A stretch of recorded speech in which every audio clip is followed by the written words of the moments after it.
আগামী দিনগুলোতে আমাদের এই ঐতিহ্যবাহী পিকনা এলাকার পাশে যদি নদী খনন হয় অবৈধভাবে, হয়তো আমাদের শিক্ষা প্রতিষ্ঠান, ধর্মীয় প্রতিষ্ঠান এবং যে সমস্ত লোক ভূমিহীন হয়ে এই সমস্ত এলাকায় বাড়িঘর করে রয়েছেন তারা সকলেই হুমকির মধ্যে পড়বেন।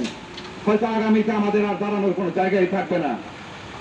আমরা অত্যন্ত বিনীতভাবে আমাদের মাননীয় এমপি মহোদয়ের কাছে সবিনয়ে বিনীত অনুরোধ করব, তিনি যেন আমাদের এই নদীর ব্যাপারে খেয়াল রাখেন, কোনোভাবেই যেন অবৈধভাবে এই নদী থেকে বালু উত্তোলিত না হয়। তার একমাত্র উদ্দেশ্য আজ থেকে প্রায় 40 থেকে 45 বছর পূর্বে আমাদের ঘর বাড়ি বিধা সর্বনাশে ভ্রমণের করার বয়সে নিমজ্জিত হয়ে গিয়েছিল। আবার সেই চর আল্লাহর রহমতে সেই নিয়ামের আবার জাগৃত হয়েছে, পরে আবার ছোট হয়ে গেছে। কিন্তু দুঃখের সাথে এই চরটাকে মাটি কেটে তারা এই চর এলাকার মানুষকে বিপন্নের মধ্যে এক ক্ষতিগ্রস্তের মধ্যে ফেলে দিতে যাচ্ছে।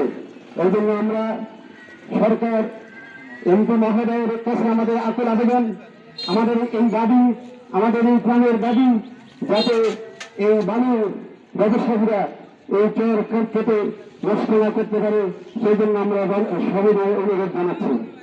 আমরা সেই মানববন্ধন করিতেছি। ইতিমধ্যেই এই নলিন যে শাখাইরা যে ভাঙতেছে, সেখানে বাংলে মনে করেন ঢাকা থেকে বা টাঙ্গাইল অত্র এলাকায় আমাদের বহুত ক্ষতি হবে বা আমাদের জমি এগুলা ভেঙে যাবে। এই ইউনিয়নবাসী চাচ্ছে যমুনা নদী হইতে অবৈধ বালু উত্তোলন বন্ধের জোর দাবি ইউনিয়নবাসীর পক্ষ থেকে আমরা জানাচ্ছি, যাতে অবৈধভাবে বালু উত্তোলন করে এই এলাকা তাকে ধ্বংস না করতে পারে। সেজন্য আমি আমাদের এমপি মহোদয় পাশাপাশি প্রশাসনের সর্বোচ্চ মহলকে আবেদন জানাচ্ছি, যাতে অবৈধভাবে বালু উত্তোলনটা বন্ধ করা হয়। এমপি মহোদয়ের নির্দেশে আমরা এই মানববন্ধনটি করতেছি। আমি এলাকাবাসী এবং যারা বালু উত্তোলন করেন তাদের পদার্থ আহ্বান জানাবো, আপনারা আর এই সমস্ত কাজ করবেন না।